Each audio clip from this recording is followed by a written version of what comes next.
What is up, creatives? It's Jahrell, your music technologist, here to help you master the tech you need to make music freely. And I am super pumped that you're here, and I'm glad to be here. It's been way too long, but we're getting it back. We're getting it started. We're getting it going. Real quick, let me know in the chat where you're tuning in from. I would love to acknowledge you for showing up and being here. I'm super pumped to get into our content today. It's going to be a good one. Yeah, I think it's going to be very useful for you guys. So anyway, I'm going to have plenty of Q&A, plenty of interaction with you guys in this live stream. So if I don't answer your question right away, definitely know I'm going to be answering it after I get through some of the content, and I'll keep an eye on the chat. So without further ado, let's get started right after this.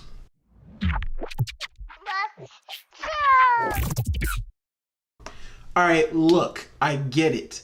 iPad music production isn't affordable if you gotta drop more than $1,000 on an iPad to do it. That's why I picked up this, and I did a lot of digging on exactly which budget iPads are worth dropping your hard-earned money on for music production. So in this video, I'm gonna be giving you my top recommendations for cheap iPads, as well as which ones you should avoid when it comes to music production. But before we do that, definitely consider giving this video a like. It helps out a lot. And if you enjoy the content that you are getting today, definitely consider subscribing, and you'll get a lot more content just like this. I'm here with tip and tutorial videos every week, also gear reviews to help you master the tech you need to make music freely. So I'm seeing some people jump in the chat right now. Terrence Mosley is here. Welcome back, man.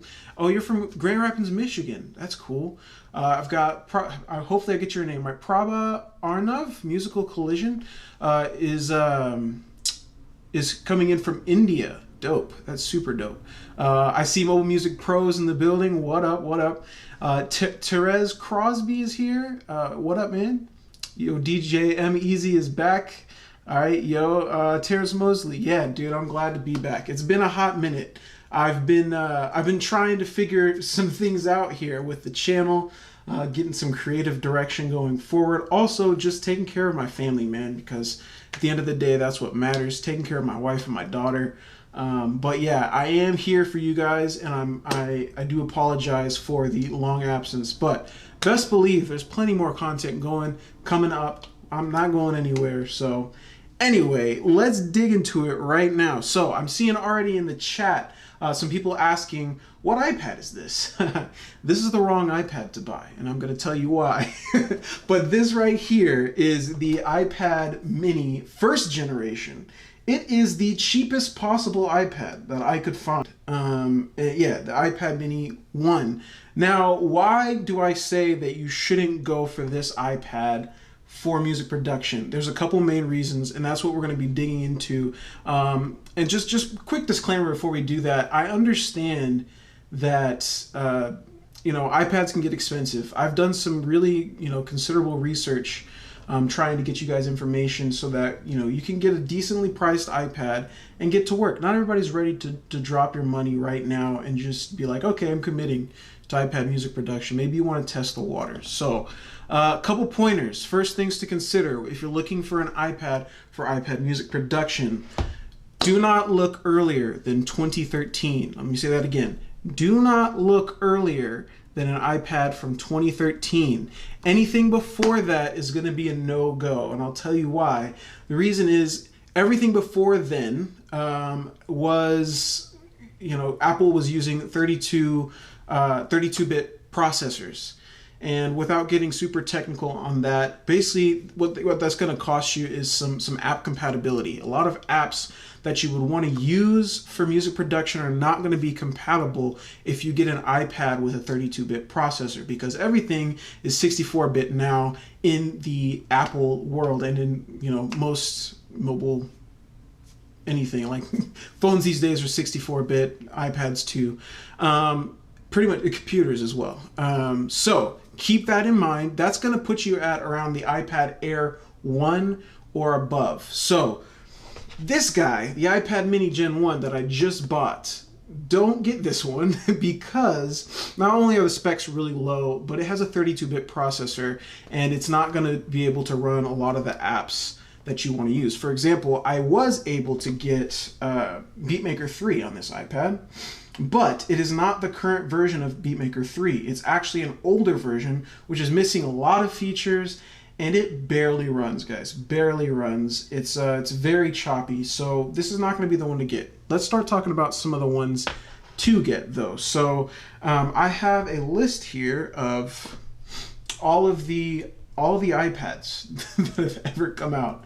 It is a very lengthy list, and yeah, you can see why a video like this might be important, because there's so many things to choose from, and yeah.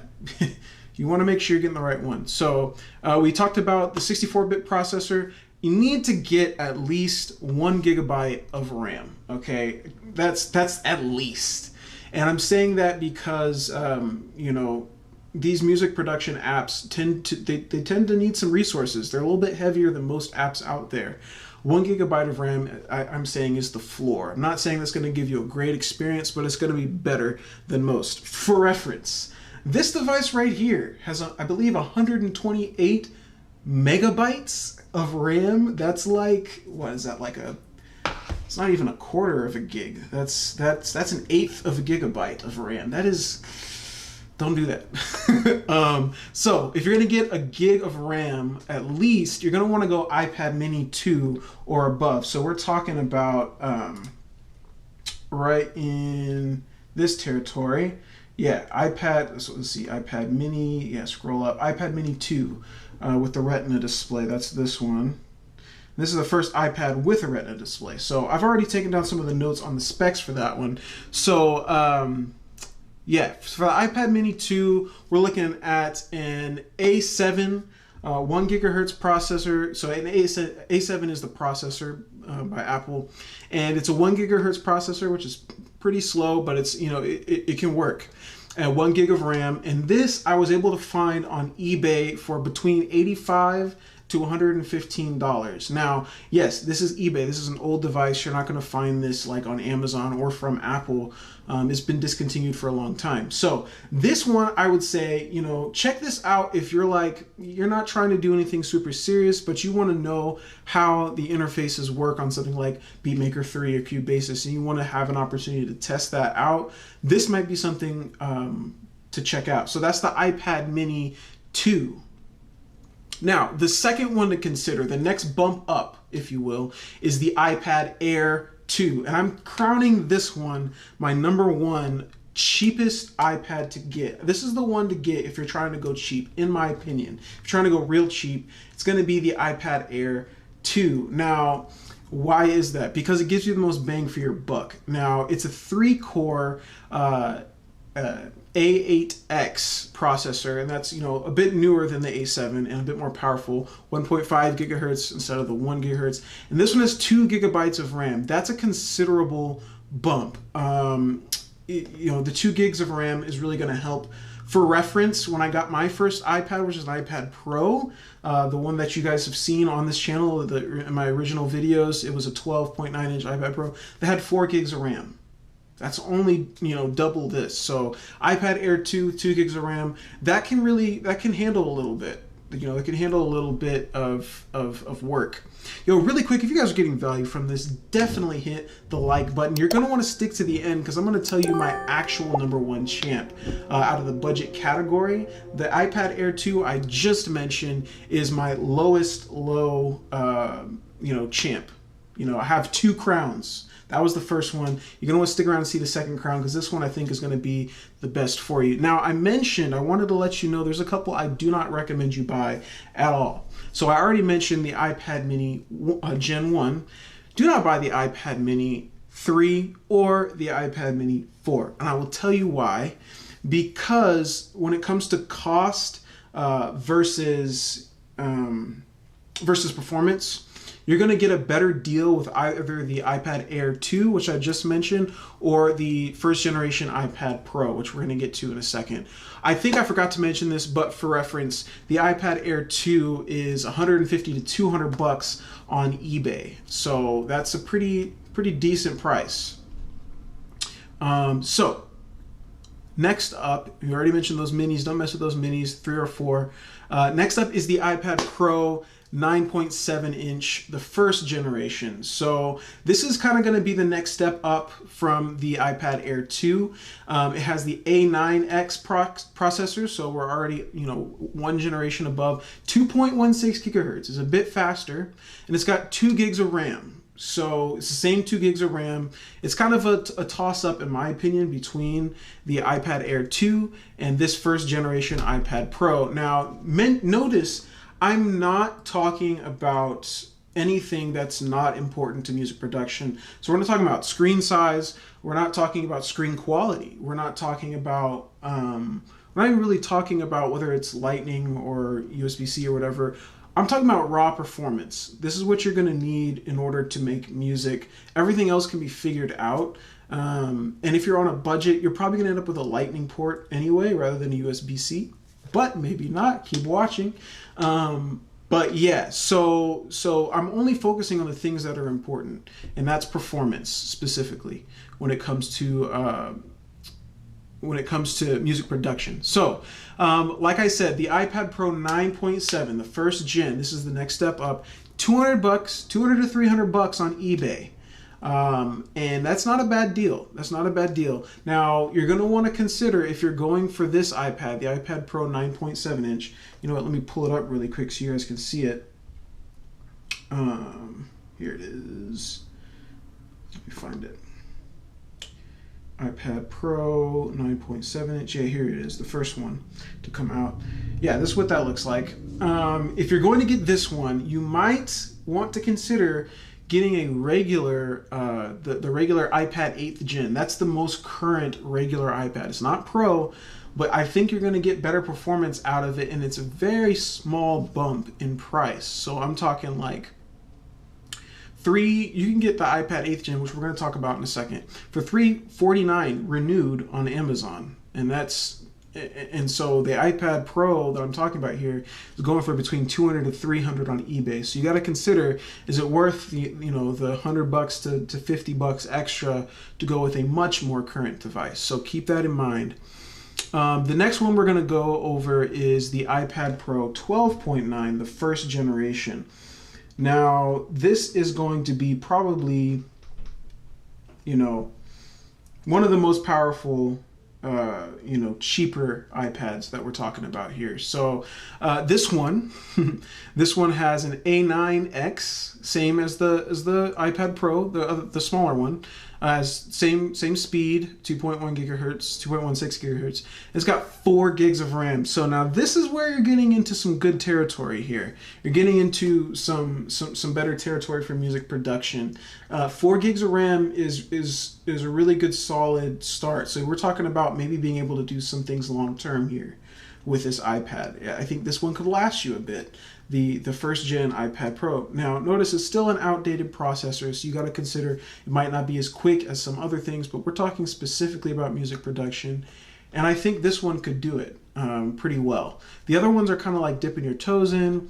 The 12.9 first gen that we're talking about here, the iPad Pro, this is going to be, we're starting to get into some real good territory here. Now, I do not recommend that, because the next one up in price is going to be the regular iPad 5th generation. So this isn't the Pro. Sorry, I know I'm throwing a lot of names at you guys, but this isn't the Pro. This is the regular 5th gen. Don't buy this one. I highly recommend, instead of that, go with the 9.7 first generation iPad Pro. So that is going to give you a much better bang for your buck. They're around the same price, and you're going to get much more performance out of the first gen iPad Pro 9.7 inch than you will the 5th generation regular iPad. So we're getting through this list. We're almost to the end of it. The next one up is the iPad Pro 10.5 inch. And this one came out actually later than the others. This one came out in 2017, so this isn't too far back. And that one is going to be with the A10X processor. Let me show you guys what I got up here.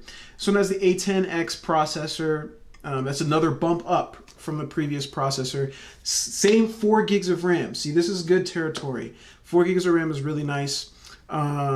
Now, remember I mentioned I'm not really talking a whole lot about display quality, but it's worth noting this is the very first iPad to include a ProMotion display, which is 120 hertz display. That's what gives you that really nice smooth scrolling. So when I use, for example, this display that I'm using is a ProMotion 120 hertz display. Obviously, you're not going to see that very well through video, but it's a thing.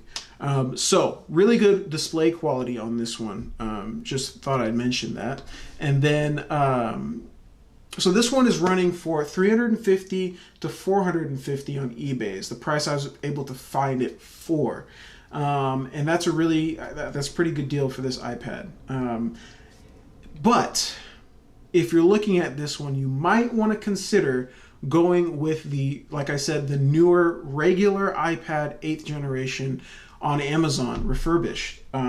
It's the most current regular iPad, not the Pro, not the Air, regular iPad. It's the 8th gen, and it runs, like I said, for $349, and that's around the same price as this iPad Pro for a much newer iPad. Now, you are going to lose 1 gig of that RAM. You're only going to have the 3 gigs of RAM on the 8th gen, but you're going to get a much newer processor, so you kind of have to balance that. In my opinion, I think the processor speed, the speed bump you get with the newer A12 Bionic is going to be more valuable, in my opinion, than that 1 extra gig of RAM. All right, so the next one I recommend, do not buy the iPad Pro 12.9 second generation. And I'm telling you, it's because the price to performance ratio just isn't there. If you're going to go with the 12.9, it's still running I believe the same processor as the one I just mentioned with the A10X. And it's the same specs as the 10.5, this one right here, but it's the 12.9. And like I said, you can get that newer iPad 8th generation. So now we finally come to the iPad 8th gen. I'm going to go ahead and pull up the stats on that for you guys. Real quick, if you're getting value, please do consider giving a like. It definitely helps the channel out. It tells the YouTube algorithm that you enjoy this, and they in turn push this out to more people. And you also get, more content that's relevant to you in your suggested feed. So it's a win-win. Consider doing that. It definitely helps out. So, like I said, I had the iPad 8th gen. I'm going to pull that up right here. And this is it. So this literally came out, was this 2020? Yeah, this is 2020 iPad. So we're talking last year it came out.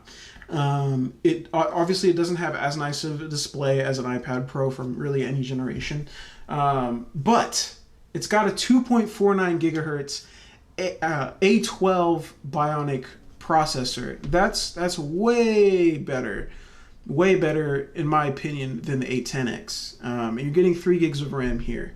So not the 4 gigs of RAM, but you're getting the 3 gigs of RAM. And to me, that's still a fair amount for music production. But you can get this one for $349 renewed on Amazon. So the last one, I'm going to talk about 2 more.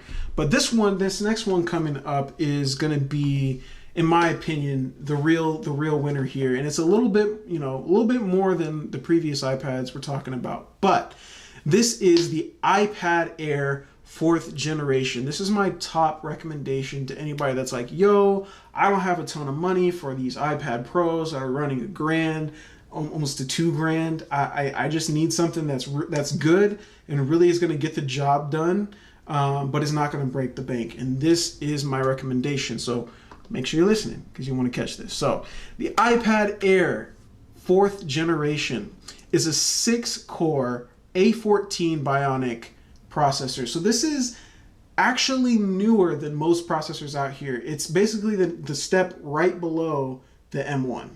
So like M1 iPad, top notch right now, A14 Bionic, almost exactly the same processor with obviously some key differences. But it's really matching it in speed. It's a 6-core processor, and it comes with the iPad Air 4th gen comes with 4 gigs of RAM.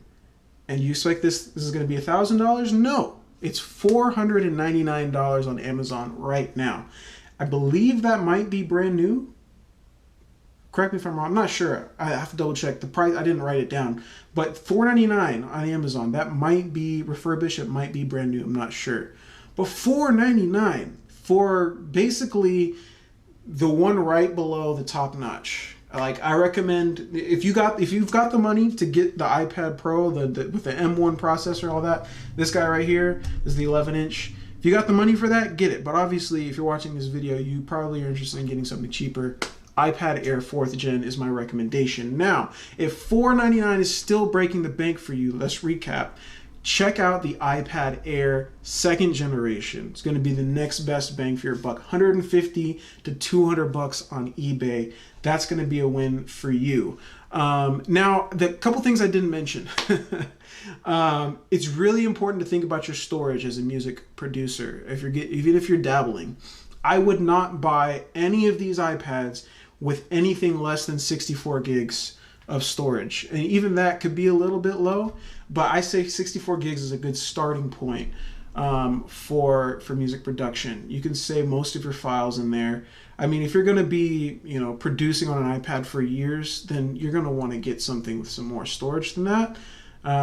But like I said, you might just be dipping your toe into this and you want to see how it goes. And maybe you just plug in some external storage and pass it over that way. You do have to consider how old these devices are. So why do I recommend something like the iPad Air 4th generation or even the iPad 8th generation, the regular iPad? These are very, very recent and new devices. That means they're going to continue to get software updates for a long time. They're going to be able to run the most current OSs. Now, for example, the iPad Air 2nd generation, I don't remember exactly where it left off. Let's see, iPad Air 2, I think it left off somewhere around... Oh, you know what? I can check. iPad Air 2 left off on... Dang, it doesn't say. I'd have to do some digging. But I think it left off somewhere around iPad OS 10. Sorry, not iPad OS. iOS. iOS 10, somewhere around there. So it's not getting current updates. That's my main point. And so if you're talking about compatibility, apps being able to run better, you're going to want a newer iPad. So if you're getting a newer iPad Air 4th Gen, that's my recommendation. And it's $4.99 on Amazon. You know what? I just realized I don't have that link in the description, but I will definitely add that link in the description ASAP. So, really quick question. Which iPad do you think is the best value and why? I want you guys to jump down in the comments right now. Let me know. Which one are you considering picking up? Which one was the best deal for you? I would love to know. And then we're going to cut to some Q&A and we're going to talk about it. So, hang in there. Don't go anywhere. We're not done. There's so much more going on. So don't go anywhere.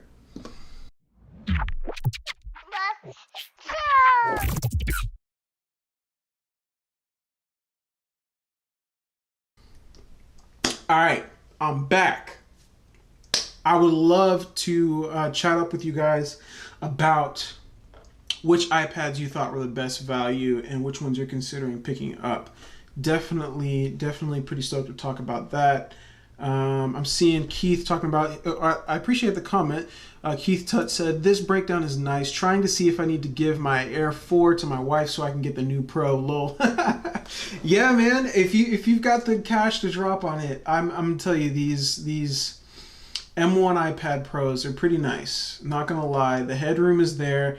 I mean, but if you don't have a decent reason for that power, then you might not need it.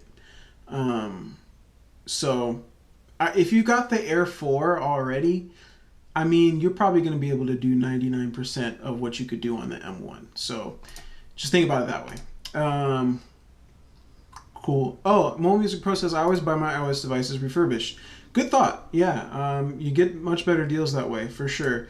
Also, if you're buying something new from Apple, one thing to consider is you can, if you're a student or an educator, get the education store discount. So that's something to think about. Terrence Mosley says iPad Pro. You feel like that's the best value. Which one? I'm curious.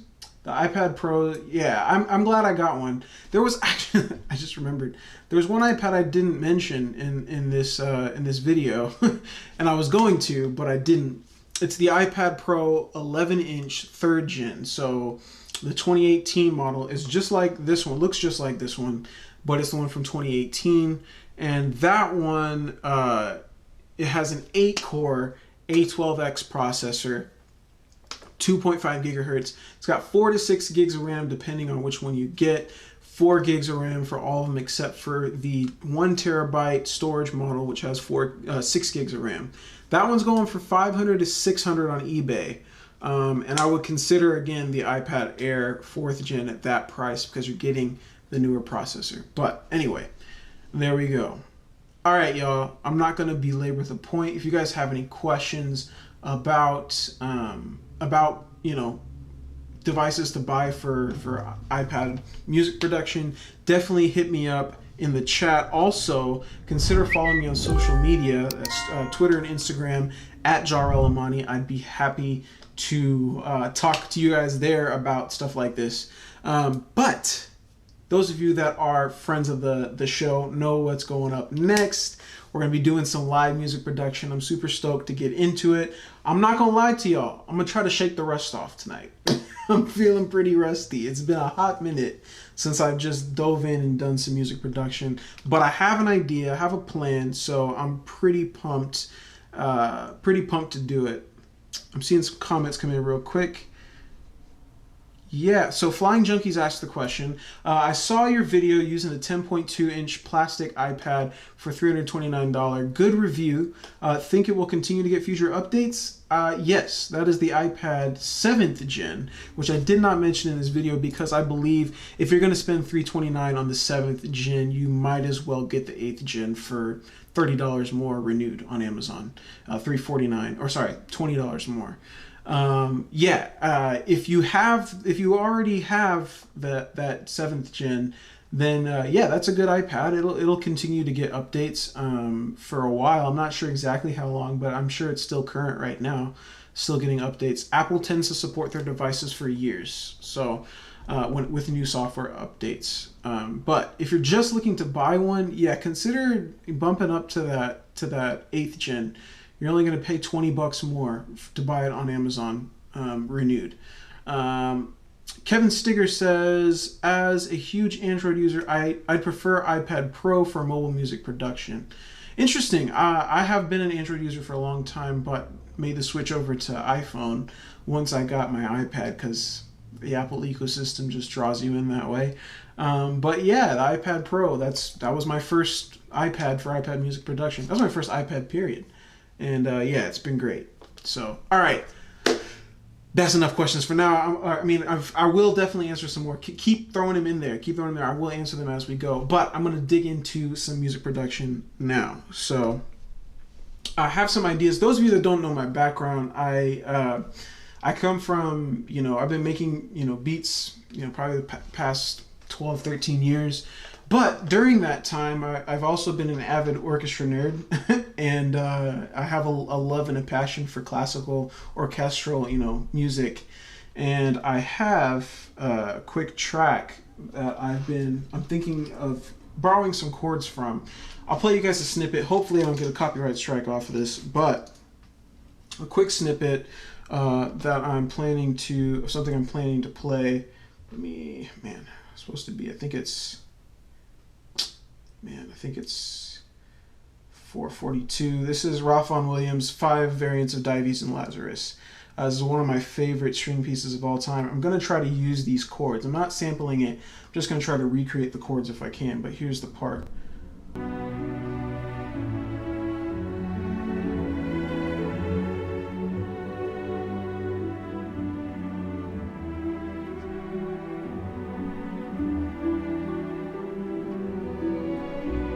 Those chords are just, in my opinion, so beautiful. I'm gonna try to use, kind of use the same progression, and obviously just completely transplant the genre. It's not gonna be the same at all. But that's a technique I use a lot that you guys might be interested in when you're doing music production. You draw inspiration from genres that are far apart from what you do. because when you know, borrow from those genres, when you borrow things like chord progressions or melodies, they are much less recognizable in the music that you create, because the genre, the width in genre is so wide that nobody's going to be able to tell that you got that inspiration from that song. So that's kind of one of my clutch ways of being able to gain inspiration and recreate it. So, all right, let's fire up that Beatmaker 3. I have, you know, kind of that portion of the song in my head. I might have the mic go quiet a couple times. You might not hear when I'm playing the sample again, because I don't want to get copyright strike. But I do need to listen to it probably a couple times in order to make sure I got everything set properly. So, all right, new session.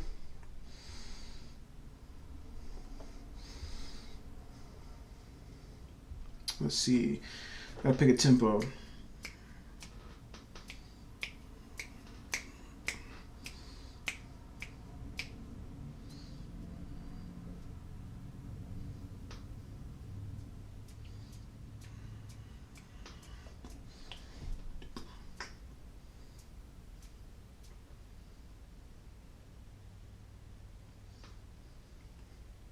Okay, I think I got a tempo. Pretty close to the original tempo. All right. So let's see what key we're in. Let's get a keyboard connected. Here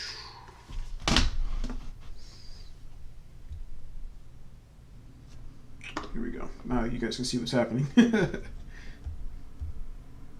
we go.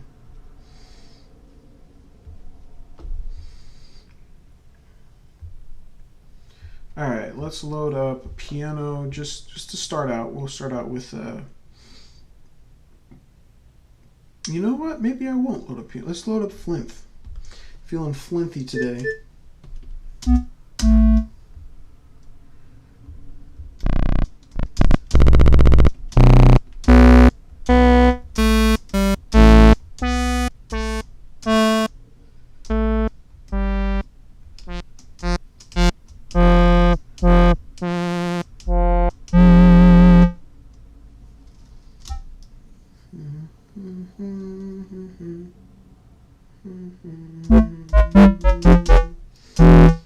Alright, I know that's pretty loud. Let me turn it down a hair.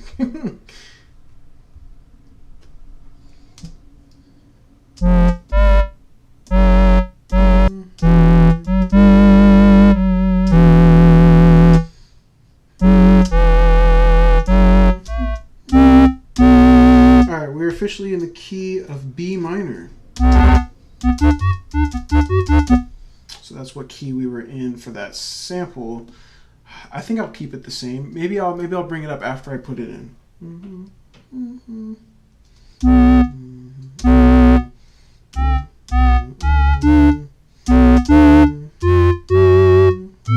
Yeah, here we go.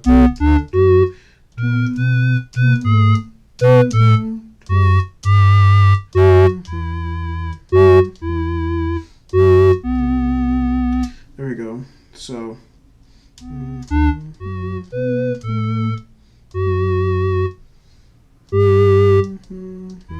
that's gonna be the best part, in my opinion. That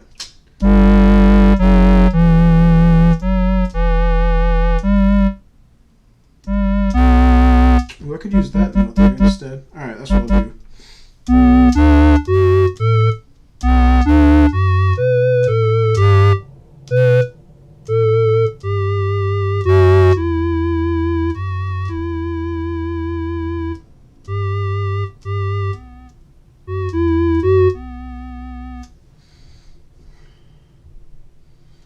Alright, let's see if I can get that in. I'm going to just put in the bass line, and I'm going to add chords from there.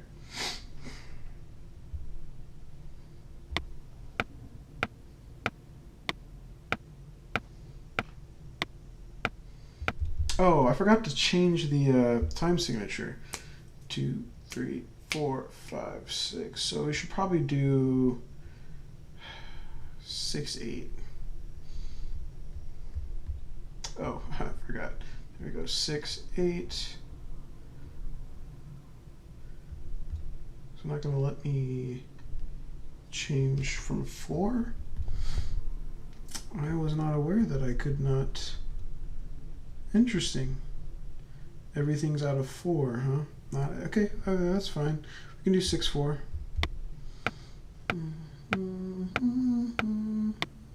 Should probably double my tempo then. All right, so we're gonna go. Let's double 95, so that'd be 180, 190.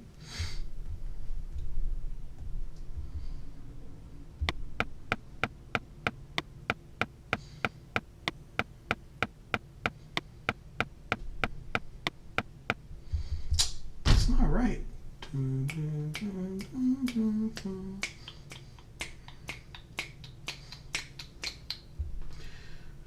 I should go 3/4 then. All right, let's try going back to 90. I think it was 95. I just realized I haven't tried to mess with any meter outside of 4/4 in a long time. I'm glad I'm trying it. So let's see. I think I'll do a little bit faster.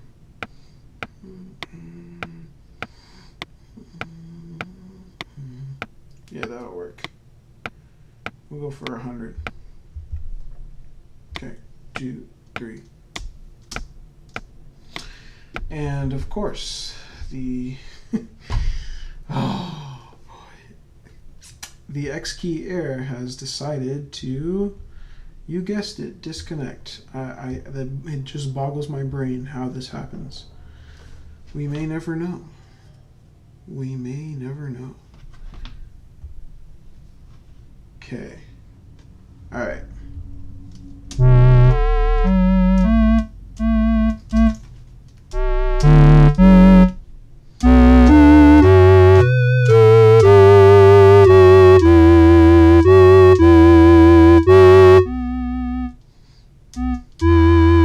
Well, maybe I should start out with that part first. I'm gonna do that. All right, 1, 2, 3.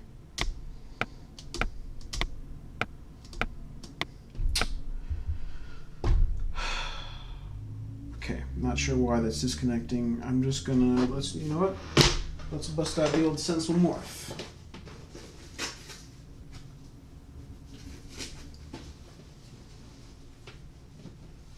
The X key doesn't always disconnect on me like that, which is why it's so crazy that it does it every time I go live. I wonder if there's something to it. Yeah, X key. Yeah, DJ M Easy says, yeah, the X key be geeking sometimes. You're right. You're 100% right. But it's all right. It's not gonna. It ain't gonna stop the progress. We're gonna do this. All right.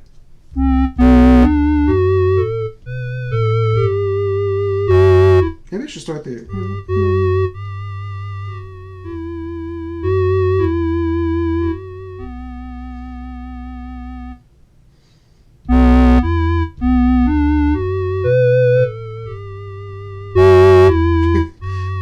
Okay. Wish that wasn't so loud. Sorry if it really is. Let me turn it down a hair. Let me see. We'll go to the main. Wow. Yeah, we're definitely peaking. All right. I don't know what's up with Flint, but whatever.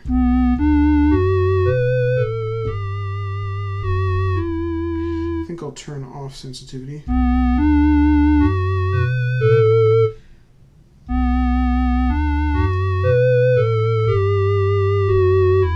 Yeah. All right. Let's get it.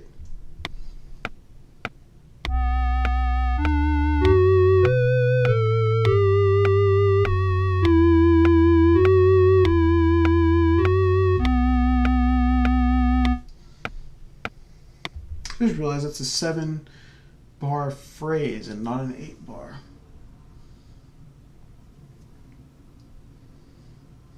That's all right.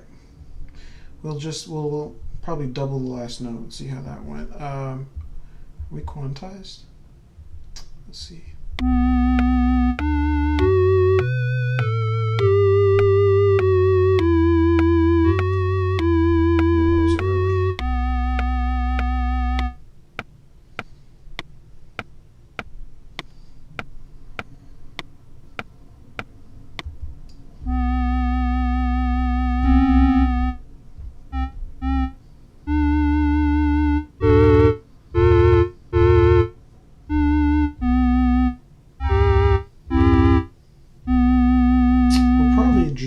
to the third there. So let's duplicate that. All right, that'll work.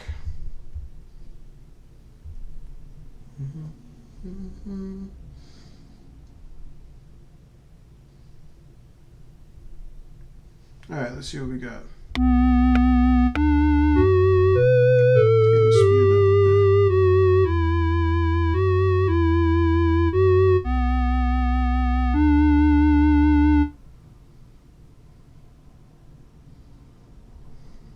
Okay, let's see, 120 maybe?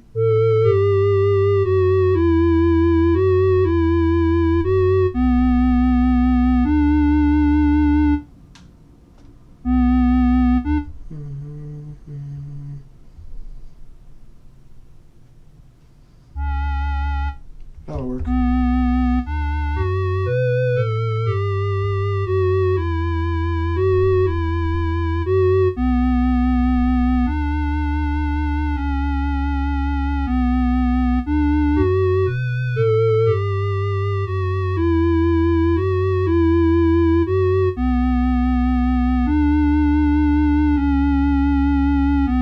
Alright, cool. So let's get some chords in there. Let's add another instrument. Doesn't sound like much now. I know it sounds weird, but yo, stick with me. Stick with me. We're going somewhere.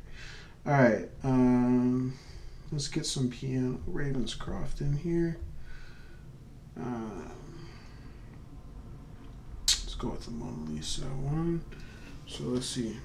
Why is everything so hot? Yo, everything is just like peaking.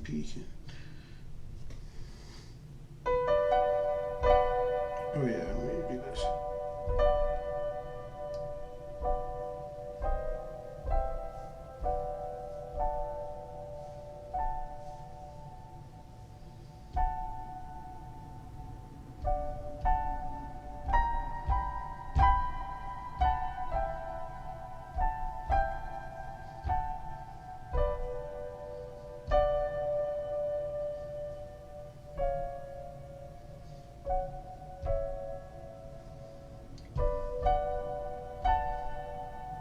Yeah, that's gonna work.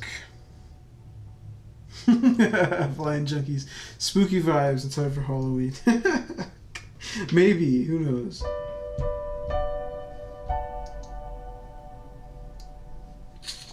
Wish I had more keys. That's where the X key might come in handy. You know what? I'm gonna bust over here.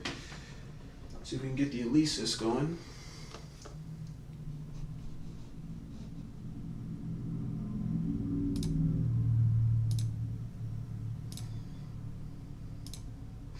Okay, let's see if we can get the old Alesis going. Okay, hold up. Yo, Blaze Reeve says, welcome back, man. Yeah, thank you. Glad to be back. Trying to make sure. There we go. We got the Alesis connected. We put it on this cam right here. Okay, cool. All right, we good.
All right, let's see. Maybe we can get that recorded in. It's only gonna give me 3-beat countdown though. Let's see. There might be an option to change my pre-roll. Nah. Metronome enable, active while recording. Alright, well it'd be nice if I could change my pre-roll, but maybe not. Alright, here we go.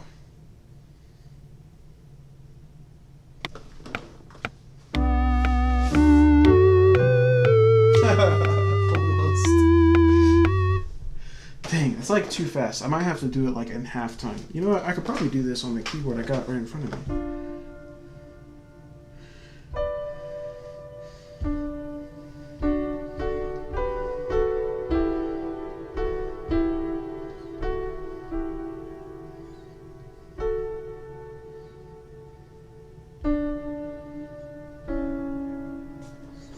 Alright, I just have to change one part if I do it this way. Let me try it.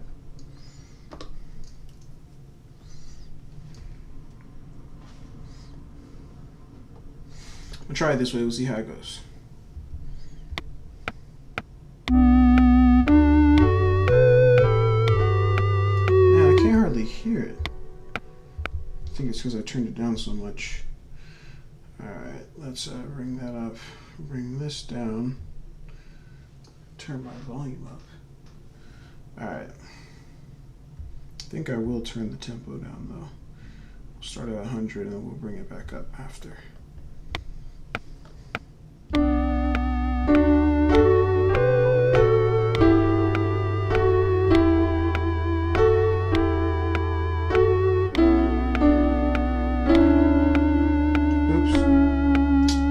Okay, I can fix that. Almost there.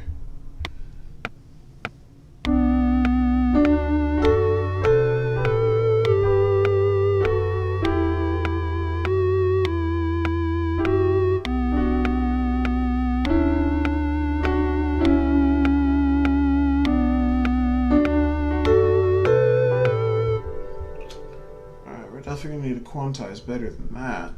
And then probably play better than that too. That might be good.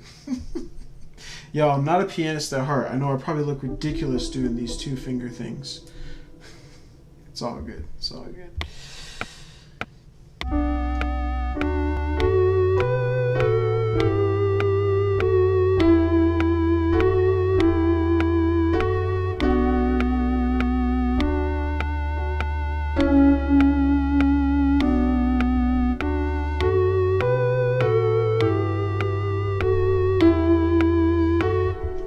Cool, I think we got a good start.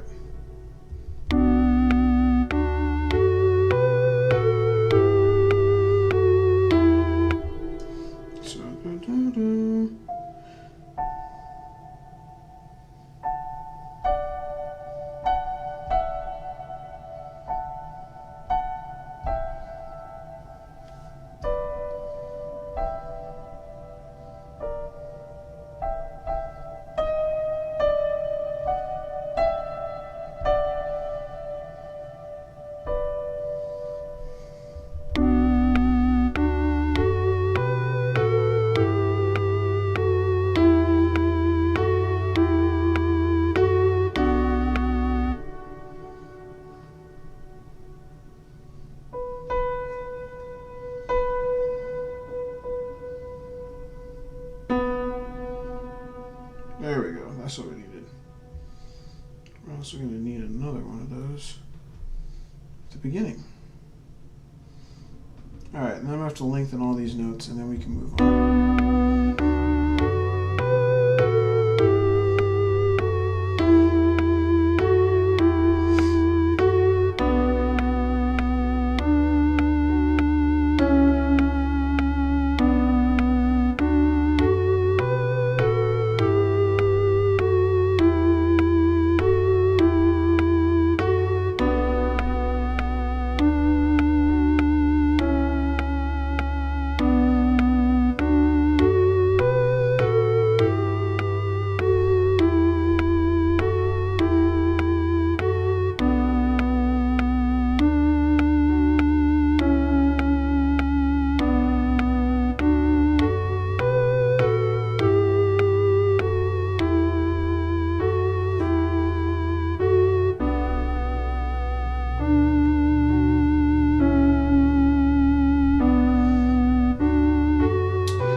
I might make this an odd broad length pattern and double this up. Oops.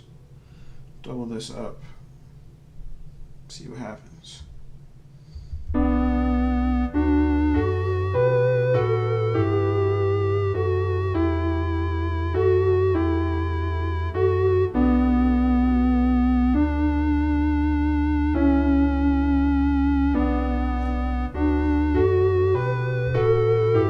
Yeah, I think that's going to be it.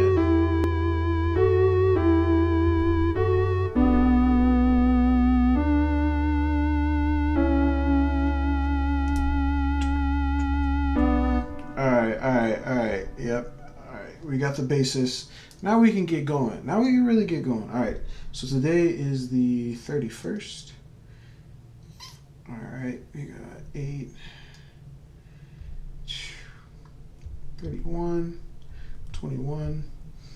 Alright, got it saved. Let's get a new bank in. Let's get some drums in here. New bank. Pull up them pads. Alright, imports. Feeling like going with the drums that I know. Actually, you know what? Let's check out that Kyle Beats Andromeda. Let's see if we got anything good in here.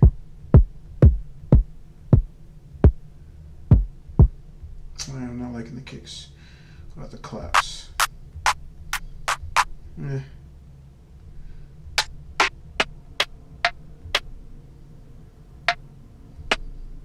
Oops.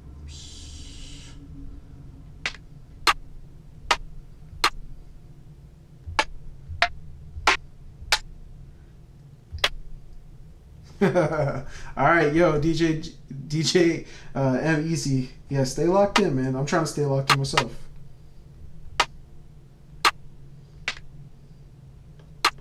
I would like something that's like, that might be a good enough snare. We'll try that. We'll see. Got any good perks in here? I might even use the crickets. Maybe I'll use the Kill Bill siren.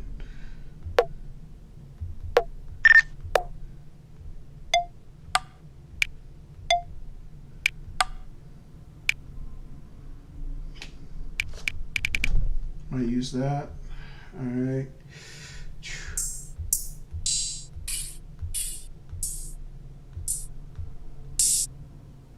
Yeah, we'll use that. That'll be good. All right, we got any good hi-hats? Yeah, that's not bad.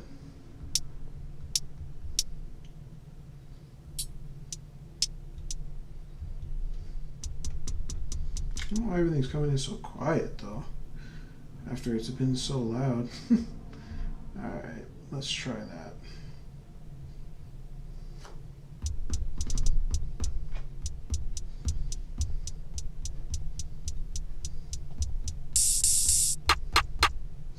All right, let's get some kicks and some 808s up in here. All right.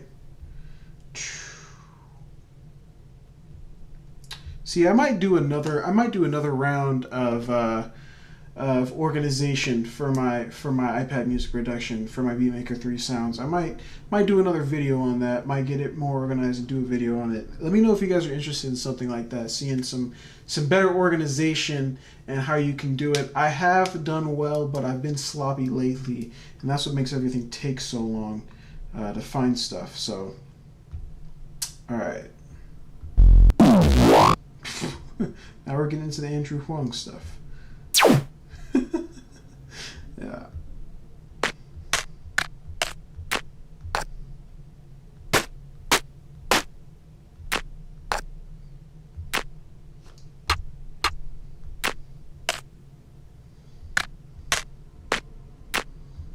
I kind of like that. All right. Kicks. Yeah, these are too wacky. Not interested. All right, we're gonna go for the decap kicks because that's where I always end up. It's just decap's just got good drums. I'm not gonna lie. Kicks. Yeah, that's my all time. All right. Rim shots.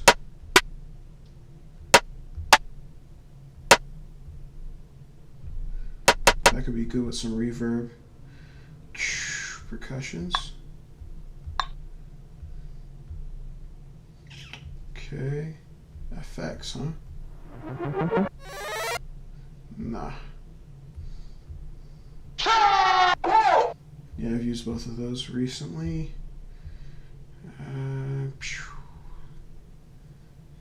Vocals. I might use that.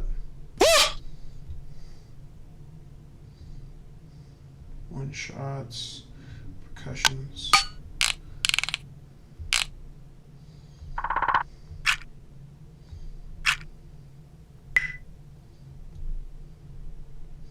Kind of like that one. All right.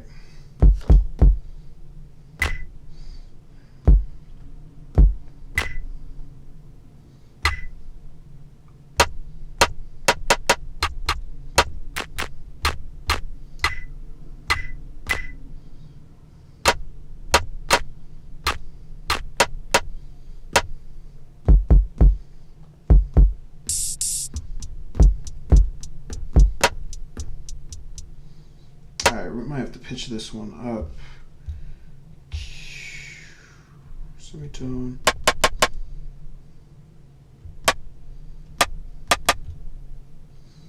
Alright, I think we're gonna throw some reverb on that.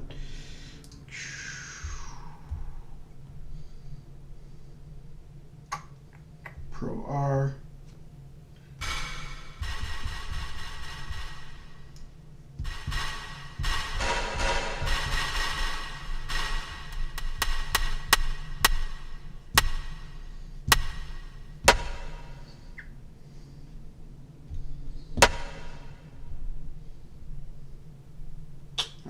Right now I'm just EQing my reverb because I don't want a lot of low end.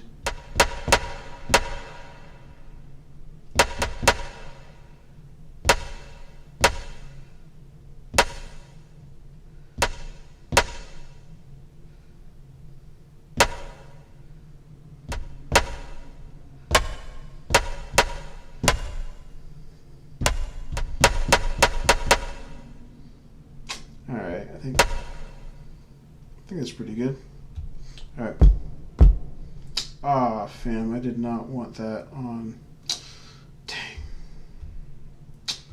All right, see, that's what gets on my nerves. I did not mean to put that there. I wanted it there, so now I gotta reload it. Phew, the stuff that takes time. All right, well, let's just see if I can do that quickly. Okay.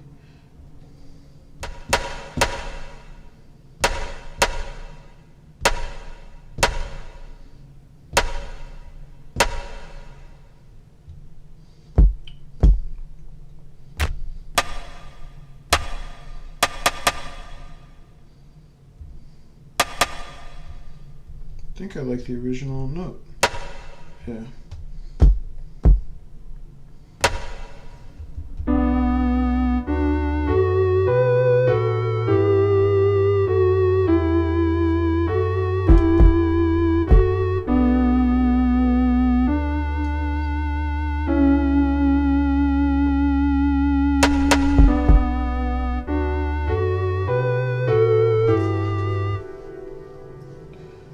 Alright, and then I remember I did slow it down, so let me speed it back up.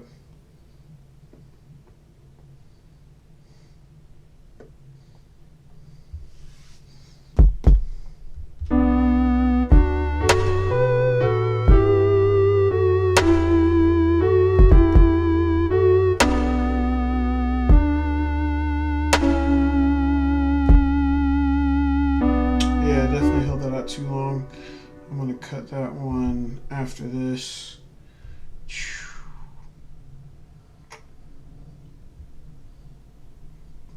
Okay, same thing here.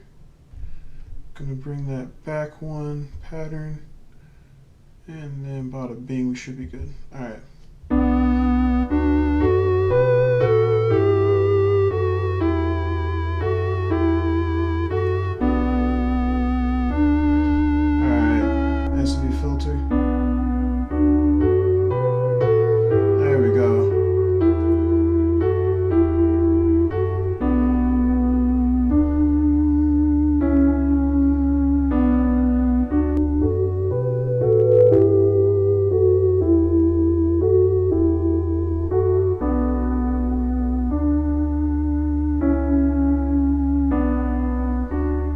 You know, I see Terrence Mosley asked where can you get that decap drum pack at. Decap drum pack, I got it on Splice. I don't know if Decap does their own like kits separately, but I got them on Splice. So yeah, definitely worth it. Even if you just get it for 1 month, just get it. You can get a good amount of samples with that. I'm not somebody that usually buys full packs or gets full packs of drums. I pick the sounds I like, and that saves you a lot of like the points they give you to buy them with on Splice. So just get what you need, not the full pack, and then you can get a lot more drums out of it. Anyway, back to it. All right, I'm starting to get the sound I like.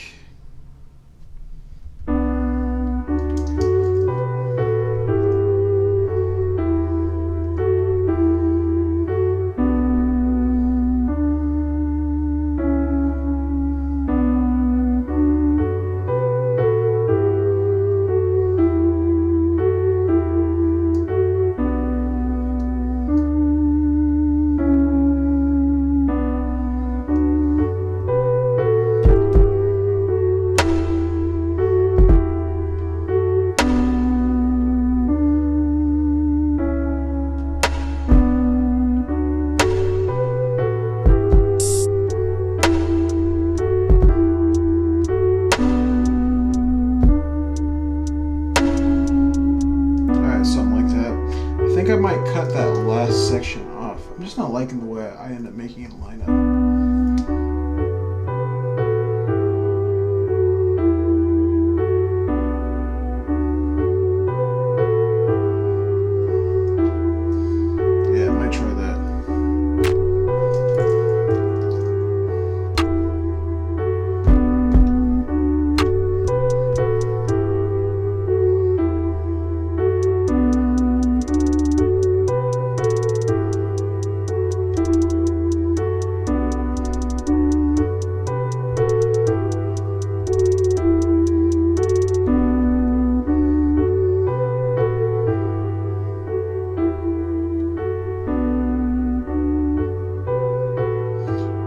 Why that third part is so clipped.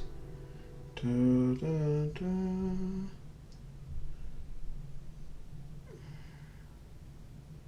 Let's see.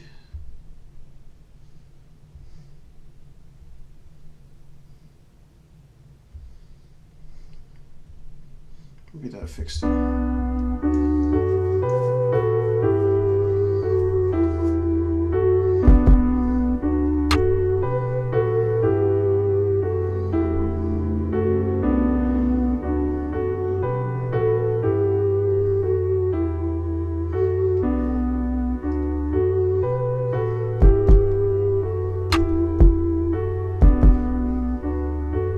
I'm gonna start with some hi-hats.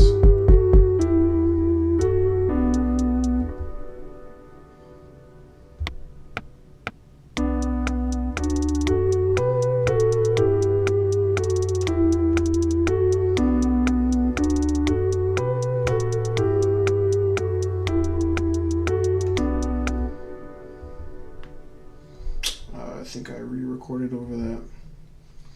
Alright, we're just gonna chop these all the way down here and then repeat them. Boom. Probably should go for a fourth.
So let's go the kick. There we go. Sidechain and kick. Just so I can get the right sound, so I can move forward from there. Flint. Yeah. Dynamics processor. Okay. Kick. Set it to the kick. Where's my kick? Decap. Kick. There we go. Alright, let's see if that helps.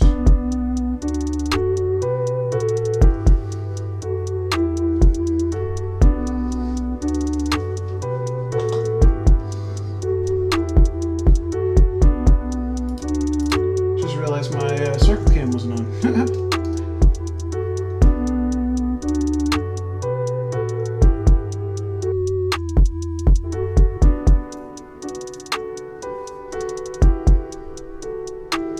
More percussion.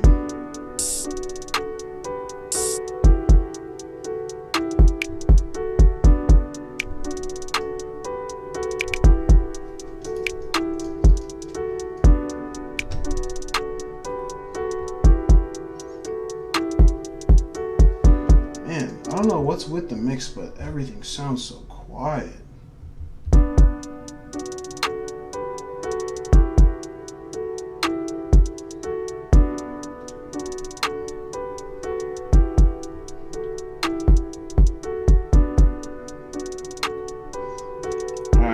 Let me get an 808 up in here.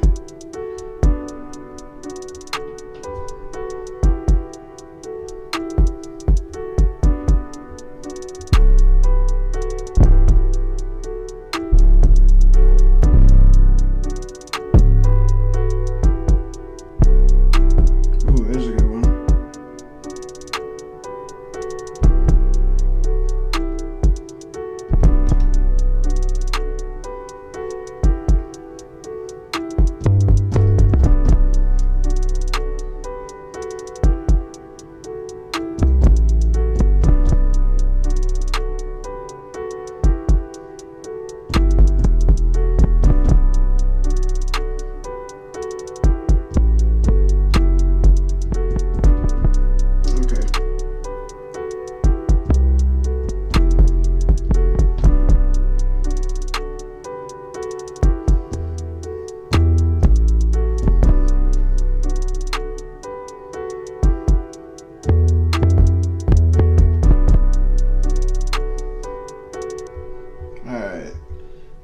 Gotta make sure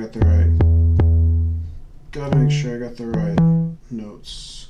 Oh yeah, that's right, we're in B.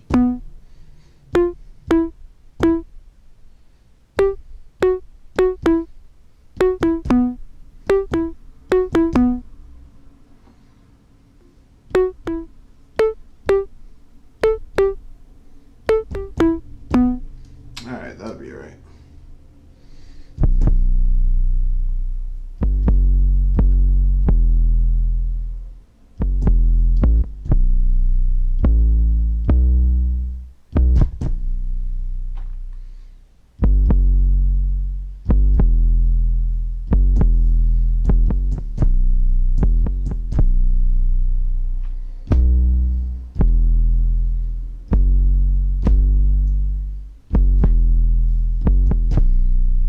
That'll work.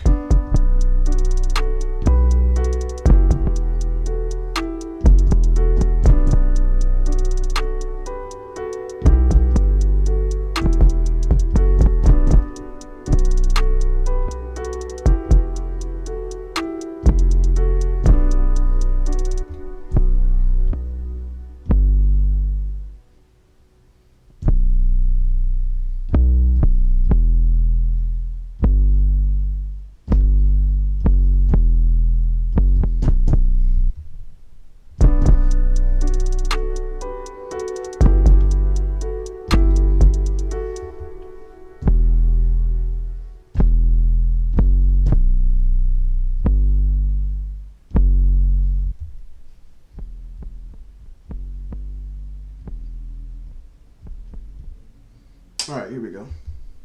Yo, Benjamin, you are late, but it's all good, man. That's what the replay's for. Yes, I am back. Glad to be back. All right.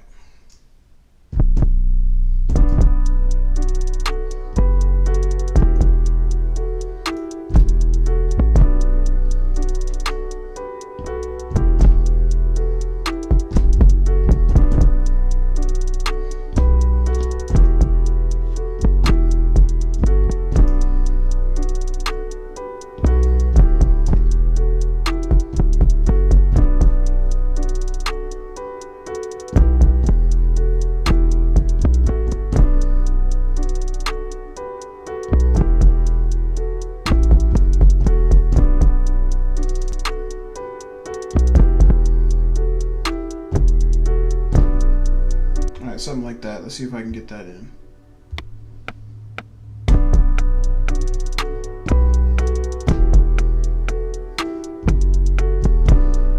I don't know if I like that. One more time.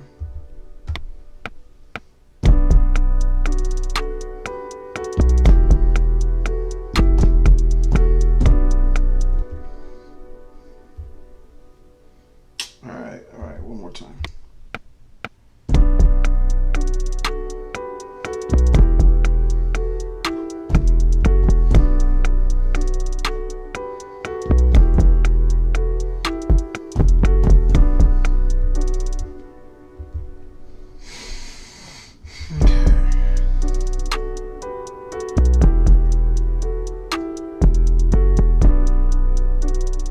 Now we're getting somewhere.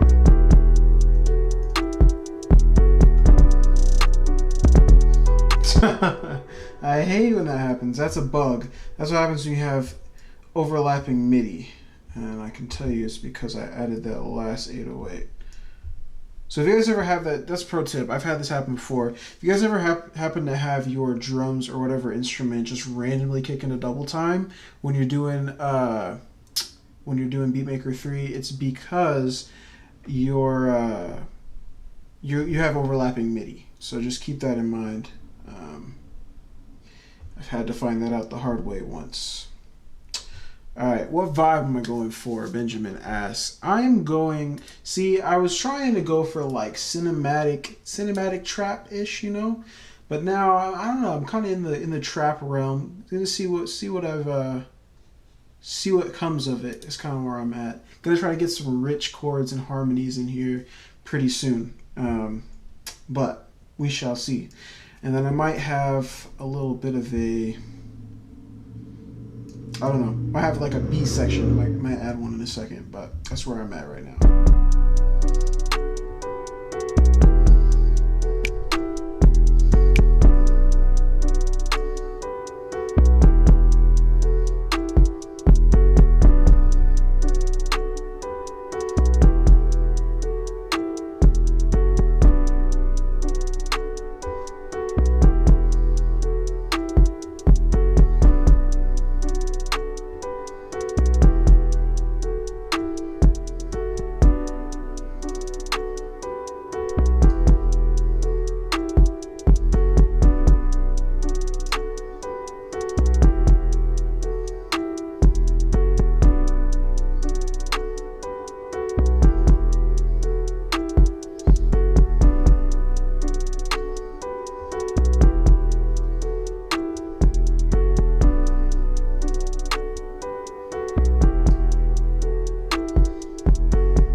So Benjamin says, I would love to create that score type music. Yeah,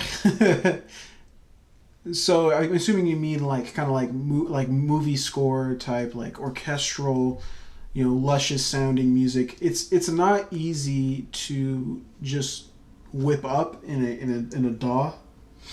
I mean, it depends on what kind of plugins you have. Now, string plugins are hard to come by, good ones at least. And strings are a lot of what makes that movie type music so good. And strings, they're just hard to fake. That's what it is. Strings sound so good when they're authentic and real. And getting an authentic sound is difficult. Now, there's plenty of libraries out there that do it, but it's mostly like desktop DAW based, like plugins, VSTs. I think, gosh, what is it called? Spitfire? Is it Spitfire Audio? I think has a lot of really good free banks that you can check out if you want to mess with that on the desktop side of things. But when it comes to iPads, you know, you kind of have what you have and not a whole lot more. Benjamin says, I have some of the SWAM stuff and it's pretty good. Oh, that's good. Yeah, so when it comes to making orchestral type music, it's mostly having good chord progressions and good melody. If you have that, you can really go anywhere from there. Good melody, really. If you can start with a good melody, and then you can harmonize it however you want, like that's really where it's at. So I might try to, make this section of this song a bit more melodic at some point, and that's kind of going to add some more cinematic value to it. Another thing is not being too repetitive or knowing when to break the repetitiveness. That makes for a good orchestral piece. Having some dynamics is definitely going to be a big one. Some quiet sections, some swells. Matter of fact, I might even do a string swell leading into this for the beginning of the song. I'm thinking about that. So, yeah. See, now you got my gears churning. That's good. That's super helpful to see. Yeah, see, I might do... I think I'm going to get a good string swell in here just a sec. All right. Let me take that off. There we go. Oh yeah, I forgot I have a button for that. That's right. Got to remember that. All right.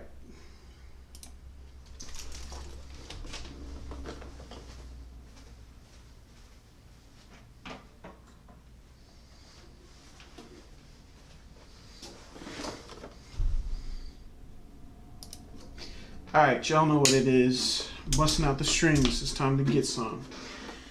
Whew. I told you I was gonna be shaking off the rust tonight. But hey, I'm not quitting until something happens. I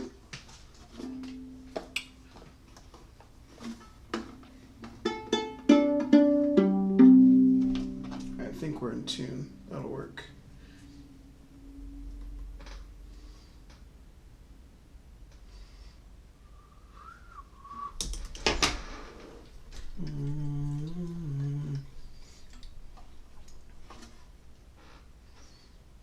Let's see, I think that's where I want to start.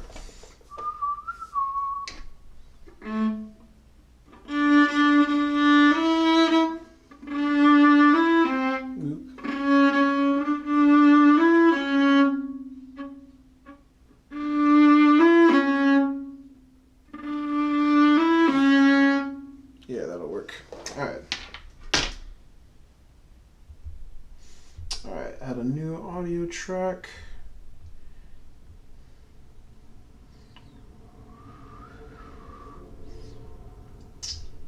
Input. All right, cool. We should be good. Turn it up a little bit.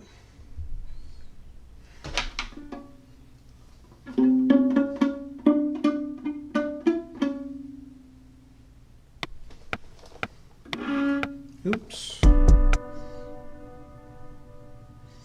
Probably gonna have to turn that way up.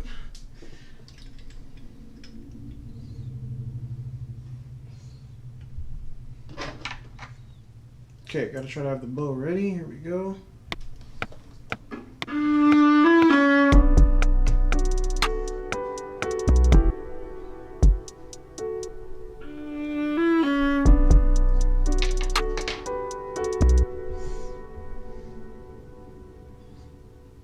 I'm gonna give myself a little more room in there.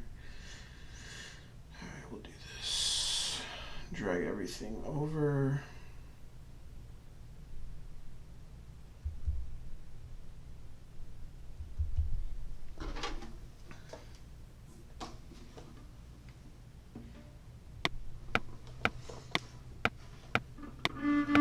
Oops, that was it.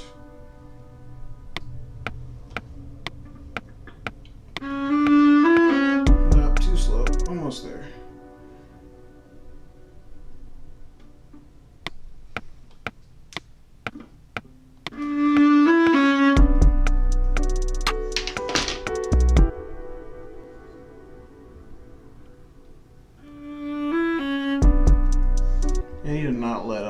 that's what's gonna make the whoa, the difference. Whoa.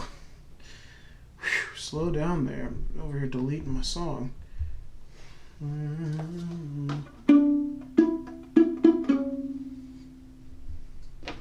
right, here we go.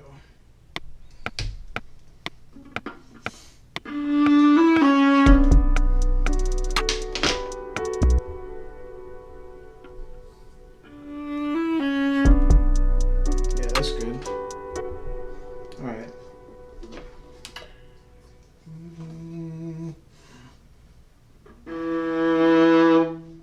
Yeah, that'll be that.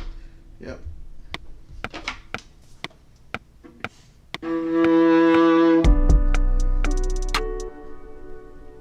Oops. Let me undo that because I need a new channel. Duplicate. Remove. Arm. There we go.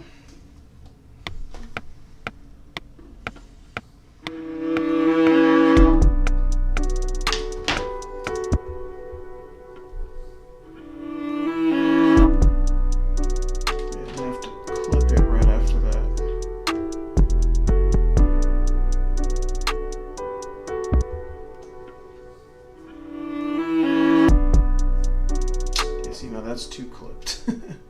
Okay, let's try 8th. And let's try that.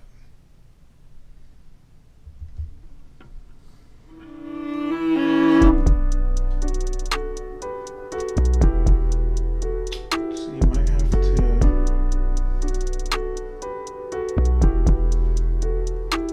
I think I'll just have to re-record that second one.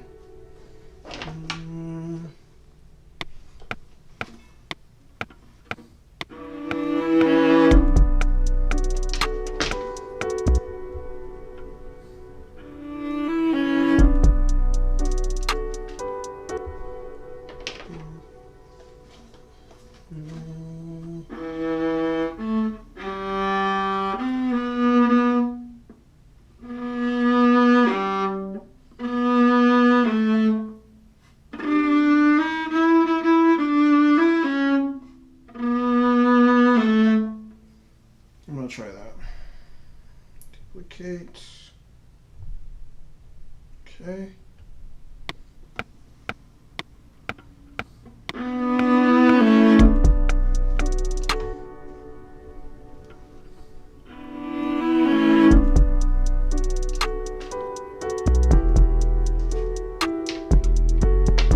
It's almost too short, but I don't know.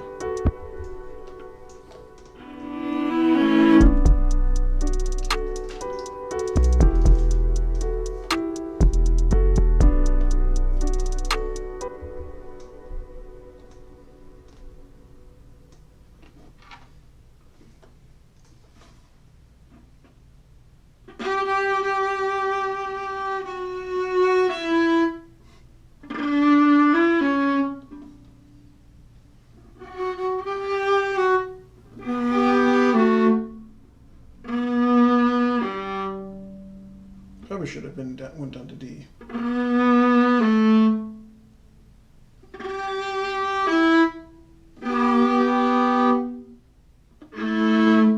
Yeah, that'll work. I'll try that. All right, duplicate.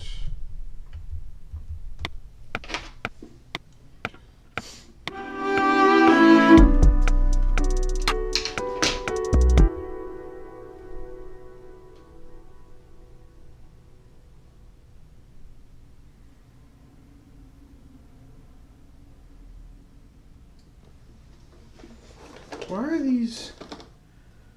What is happening? Why are all? Oh, because I'm not deleting them. That's why.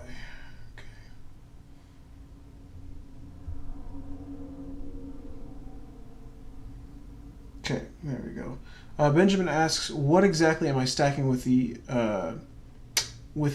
viola?" I am stacking a string swell leading up into the beginning, and once I have that, it'll be pretty fire. But I haven't gotten there yet.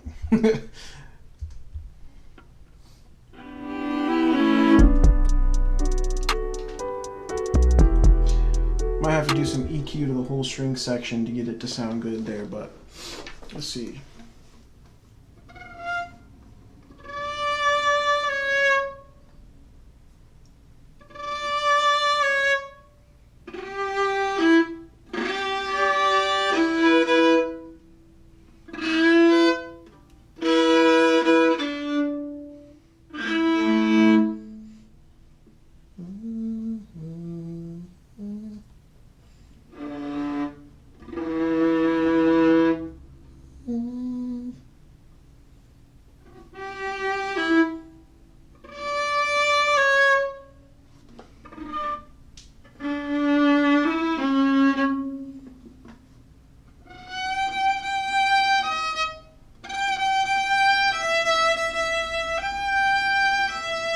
That might be what I need.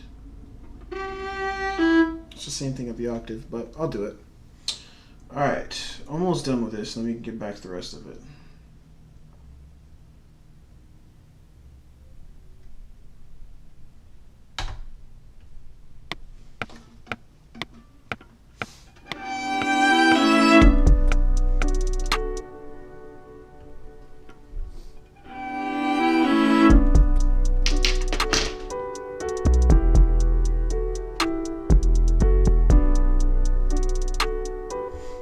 Let's see if I can chop that straight down. Oops, chop that straight down. And then we can hopefully delete that.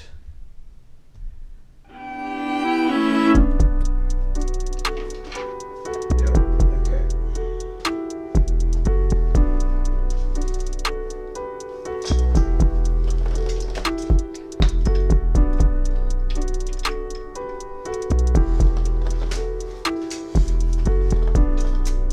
Yo, thanks, M-Easy.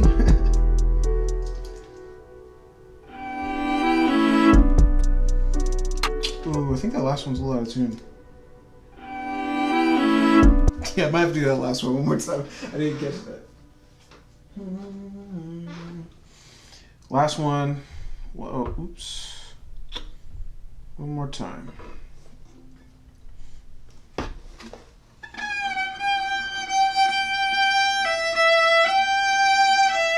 Okay, I'm gonna grab the mic.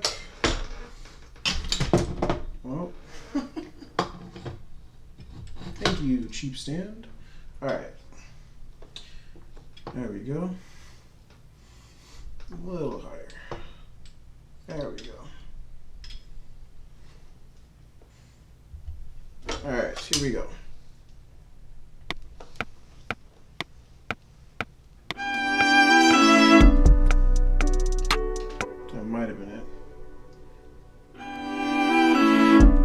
That one started a little sharp.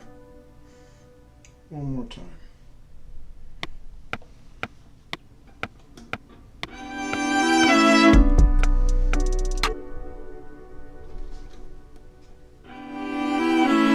Yeah, that was all.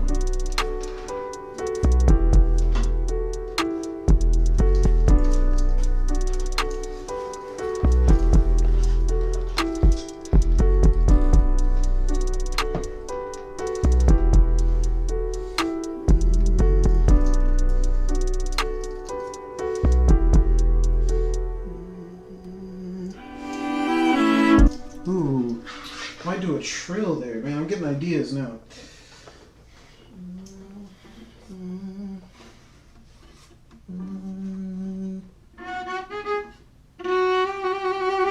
Might do a trill.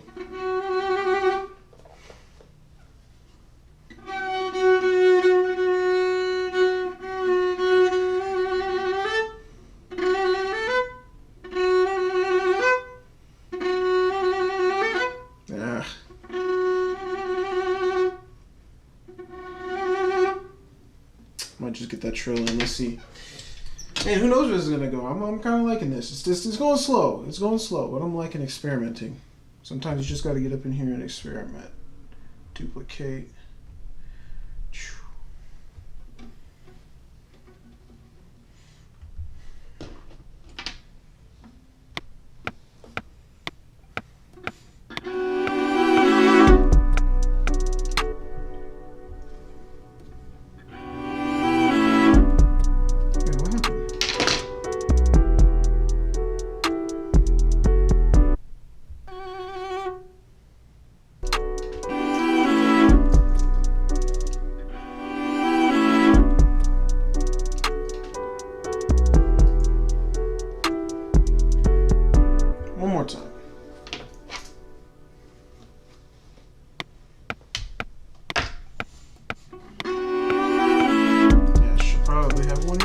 can hear what I'm doing. One more time.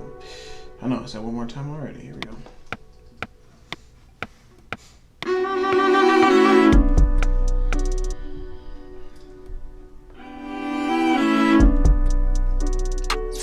Of course that one doesn't record. What the heck?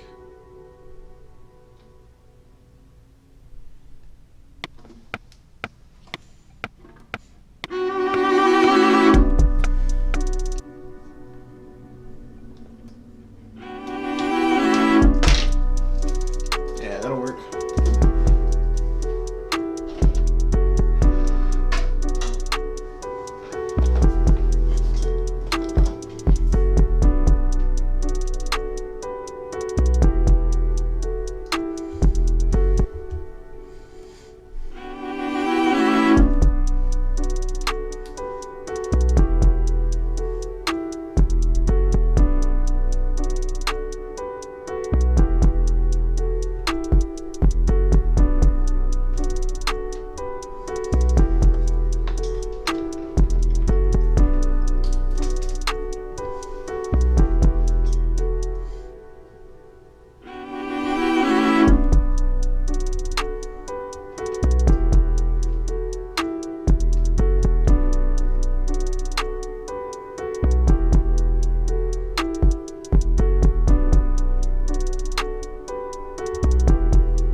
Anybody curious about what I'm doing right now? I am actually, I'm sending all of my strings to an auxiliary bus, an auxiliary channel over here, so that I can EQ them as a group. Now I will probably go back and you know, EQ them separately for each one, but as a group I would like to throw some reverb on it, you know what I'm saying? I don't want to throw an individual reverb on each individual instrument. That's not, you know, what real strings would sound like. They're all in one room. So I have to think about that and just put it all in one aux channel, and then we could do something like this.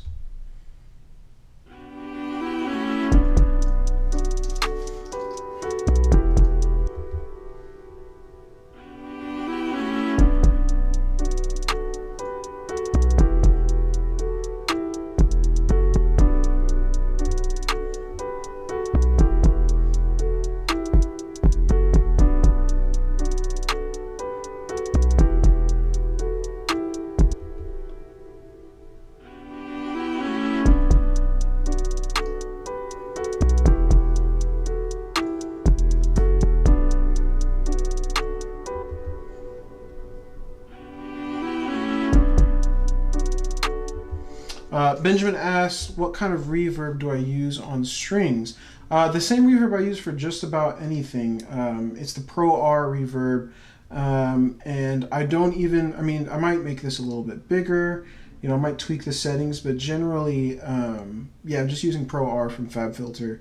I'm not really worried about like the room setting per se, you know, I mean, all that's artificial anyway, but I tend to, you know, you don't have to have things display stereo in like a plugin form. You can do that with your own panning. So for example, I know if I'm looking at an orchestra out in front of me, I got, you know, pretend you're looking at the stage right now, and I guess I'll try to mirror you. That's going to be kind of tricky. On, let's see. On this side of the orchestra, you're going to have all of your cellos and bass, generally, and then as you move this way, you've got your violas, which is kind of the mid-range strings. That's what I play, this instrument I was just playing. And then over here, you've got your second violins, a little bit higher, and anything, you know, generally your highest strings, which is your violins, is going to be all the way on this side. So when you're stereo panning, what you can do is any high notes you tend to play, or, you know, even with this same thing with plugins, it doesn't have to be a live instrument, but if you got something high, pan it a good amount to the, what is it? It would be the right, no, sorry, the left then. Pan it to your left, and then you know, kind of your mids panned more in the middle or slightly to the right, and then all the way mostly to the right have your lower strings, and that's going to kind of give you a good like stereo configuration for your strings. Now, if you're talking about like desktop production, you can do a lot of kind of crazy stuff with actual plugins that are meant for like room positioning. It doesn't have to be that complex. So that's what I'm going to do. I haven't done that yet. I'm trying to keep the ideas flowing, but that's what I would normally do. Set my stereo stuff that way, and then throw some reverb on the whole thing. So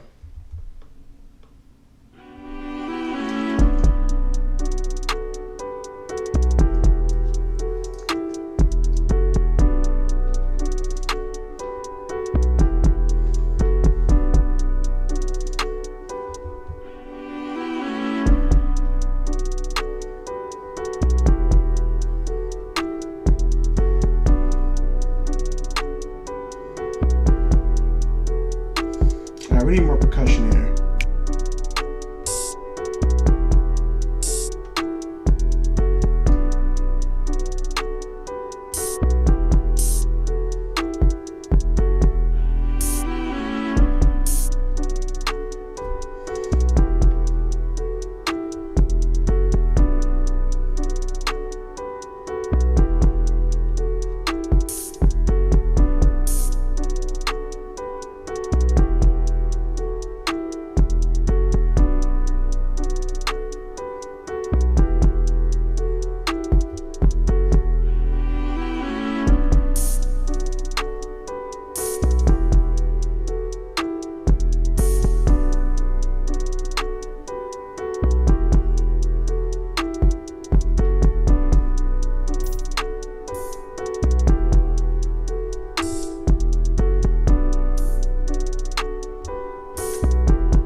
Ooh.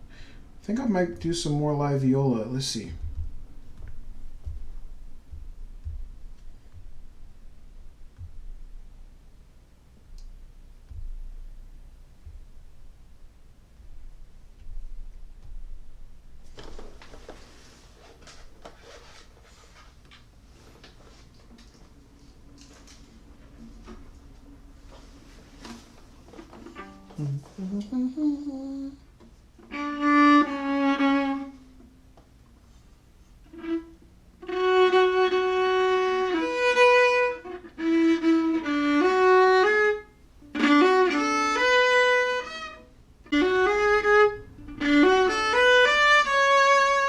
Yeah.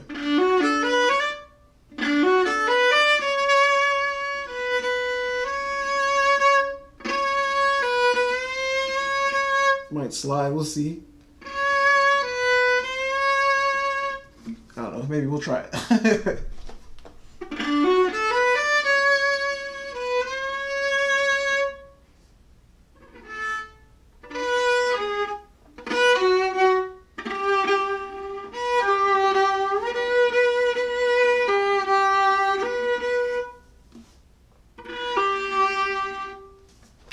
Alright, I might try that. Let me get this mic, this camera switched.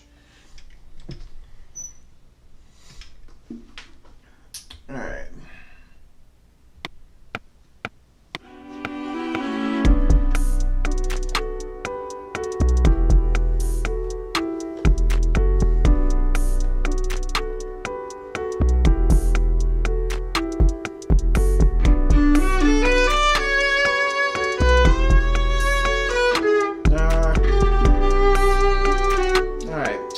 Missed that one note.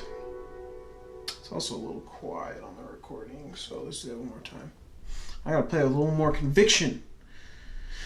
All right, let's see.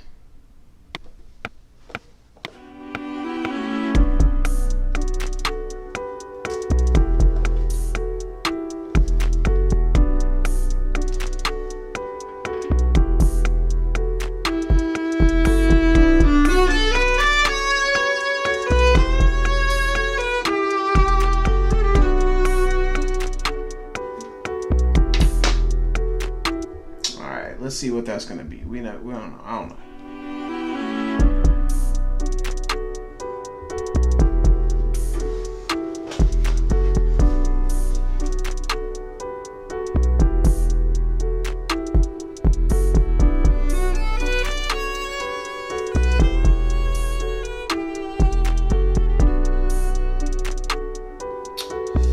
I was almost there.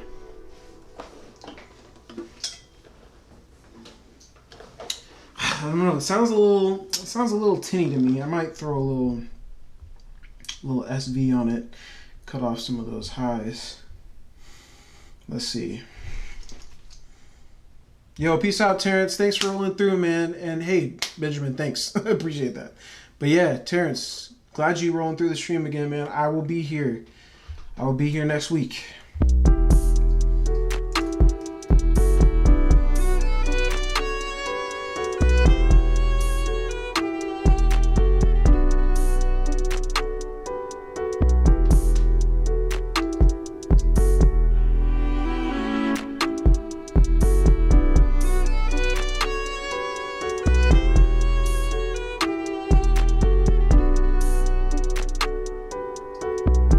We're getting there. Hey, my little bro's here. What's up, Nope?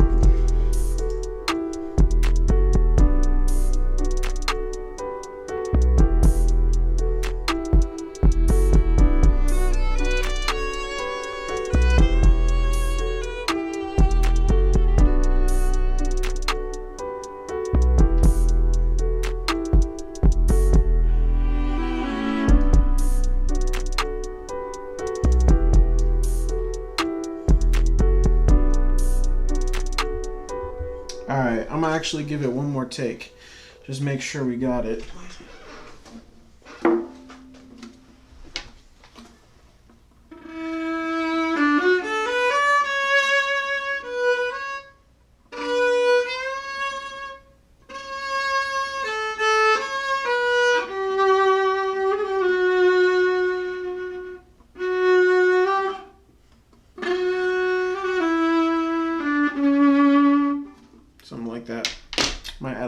sauce on the end. Let's see.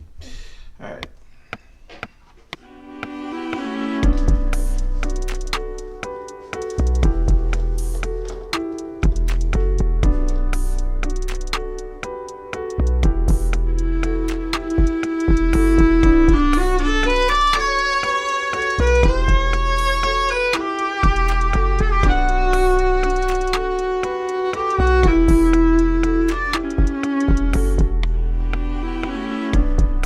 I think that might have been it. Yes, for the record, I know I make faces when I play viola, okay? Don't at me.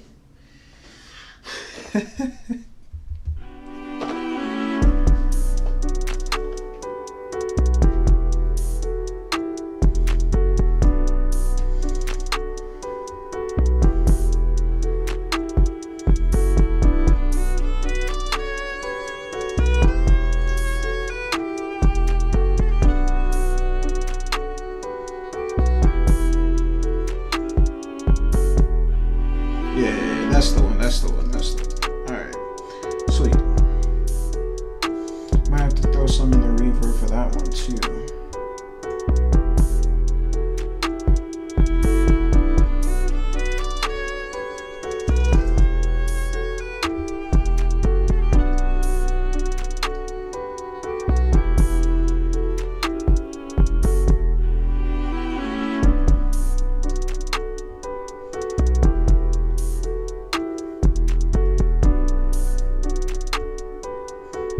Let's see if we can get another instrument here.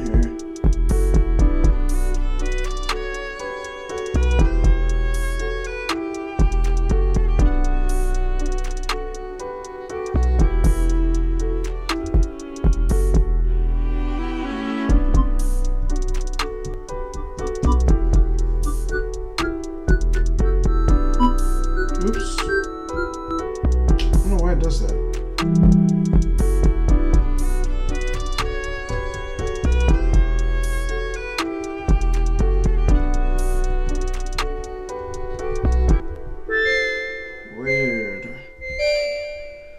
Man, I swear, Flint is so loud, dog. Flint is so loud. All right.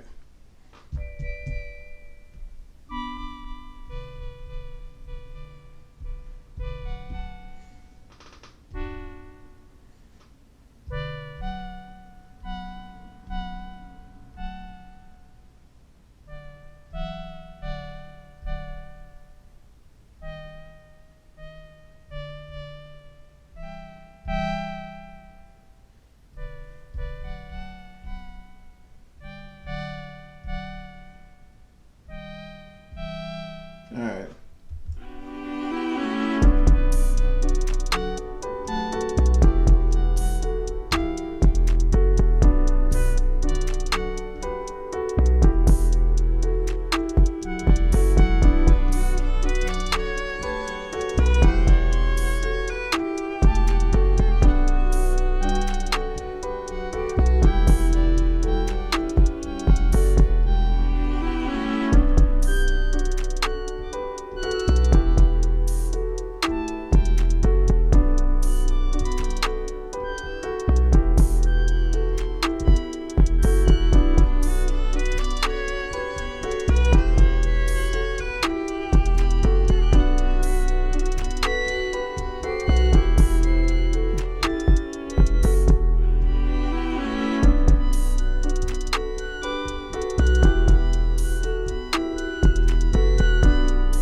right. Here's what I'm gonna do. I'm gonna play that ARP in, and then I'm gonna like change it afterwards.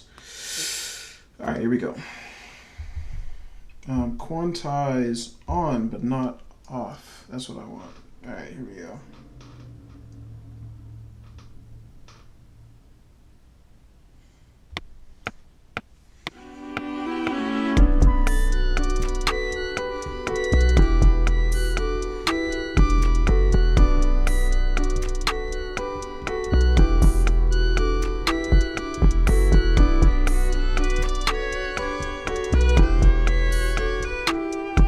think if I do that one more time, it'll be a little more solid.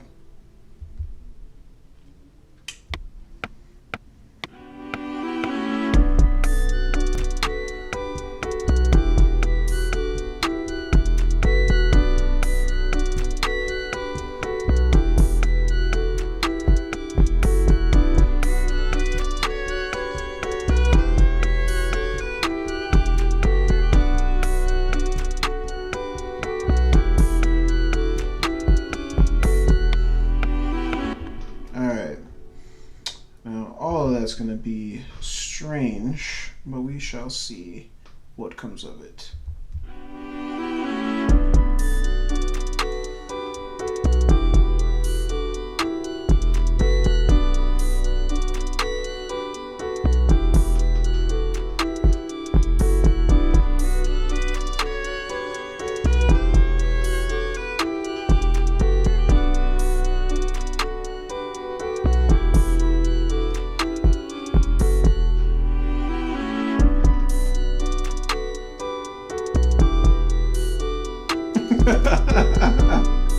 Yeah, my bro says Minecraft music meets Godfather soundtrack meets trap, and it's fire. Thanks, bro. Appreciate it. I had no idea where I was going with this. We're gonna see what else comes of it, but that's what I got so far. That's funny. I don't even know. To be honest, like, I feel like Godfather is one of those movies that, like, everybody assumes everybody's seen, but I don't even know if I've actually seen it. Like, I know all the quotes, but I don't know if I've actually seen Godfather. Anyway.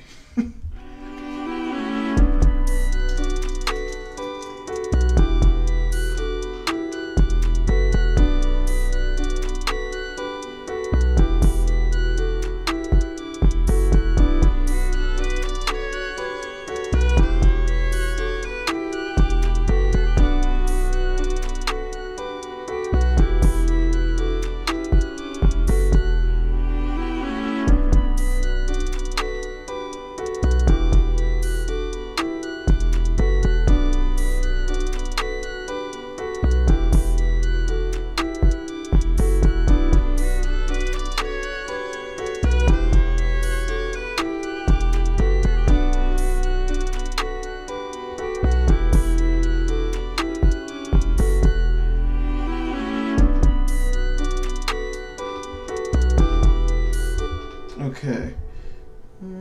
Okay, now I need to start mixing up the notes. Alright, so.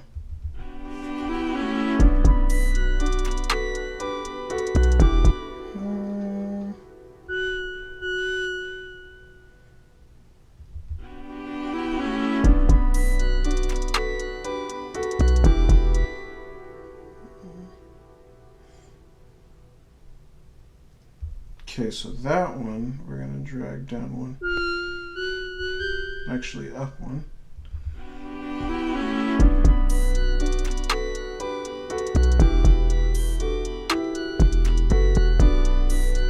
It's like too late.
DJ M-Easy, you funny, dog. You funny. Morgan Freeman. Yo, Mike, Mitch Straw, appreciate it, man. All right, let me see. I think that might be on my phone.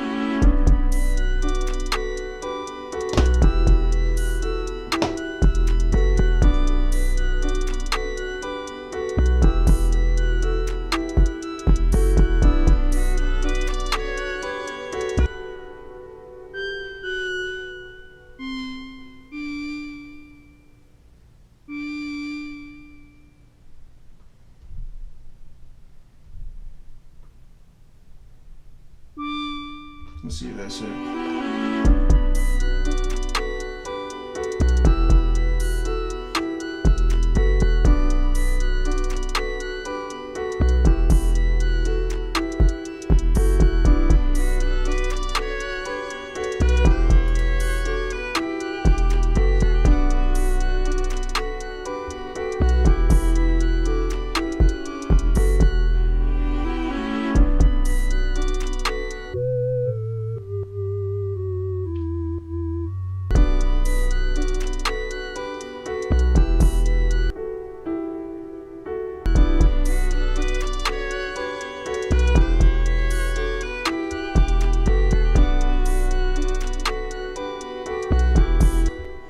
All right. We getting somewhere.